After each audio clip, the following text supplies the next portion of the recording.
പറഞ്ഞു കഴിഞ്ഞാൽ ഇതന്നെ എനിക്ക് എല്ലാം ചെയ്യണമെന്നുണ്ട്. പക്ഷെ എനിക്ക് ഭയങ്കര ടെൻഷനാണ്.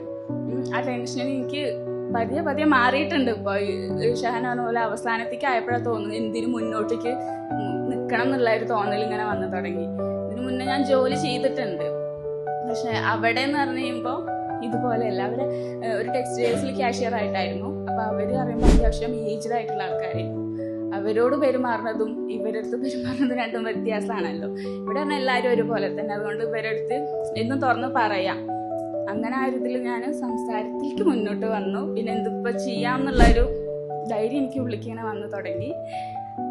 പിന്നെ ഇപ്പം എന്താ, പിന്നെ ഇവിടെ ഇൻസ്റ്റിറ്റ്യൂട്ടിൻ്റെ കാര്യം പറയുകയാണെന്നുണ്ടെങ്കിലും ഇത്രയും കൊല്ലം പഠിച്ചിട്ടും ഇതുപോലെ ടീച്ചേഴ്സിന് ഇവരൊന്ന് കിട്ടിയിട്ടില്ല. നമ്മൾ ആദ്യം തൊട്ടേ പഠിച്ചു വരുമ്പോൾ നമുക്കൊക്കെ ഉണ്ടാവും രമണി അങ്ങനെയൊക്കെ ഓരോ പേരിൽ ഓരോ വയസ്സായ ഏജ്ഡ് ആയിട്ടുള്ള ടീച്ചർമാരാ. അപ്പൊ നമ്മൾ പറയുമല്ലോ, ഇപ്പത്തൊക്കെ ഫോണിൽ റീൽസ് കാണുമ്പോൾ നമ്മൾ പറയും ഇപ്പത്തെ ടീച്ചേഴ്സിനെ കാണുമ്പോൾ അവരിപ്പോൾ ഇങ്ങനെ സപ്പോർട്ട് ചെയ്ത് നിൽക്കണമ്പോൾ നമ്മൾ പഠിച്ചപ്പോഴും ഉണ്ടായിരുന്നു ടീച്ചേഴ്സ് അങ്ങനെയാണ് ഇങ്ങനെയാണ് പറയല്ലോ. പക്ഷെ ആ ഒരു സങ്കടം എനിക്ക് ഉണ്ടായിരുന്നു. കോളേജ് വരെ അതേ ഫീൽ തന്നെയായിരുന്നു.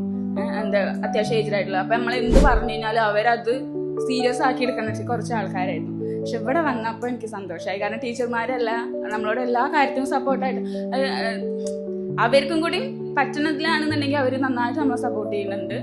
പിന്നെ പറ്റില്ല എന്നുള്ളതാണെങ്കിൽ അവരത് നമ്മളടുത്ത് തുറന്ന് പറയുകയും ചെയ്യുന്നുണ്ട്. അതെനിക്ക് ഭയങ്കരമായിട്ട് ഇഷ്ടപ്പെട്ടു ഇവിടെ വന്നിട്ട്. അതൊക്കെ തന്നെ.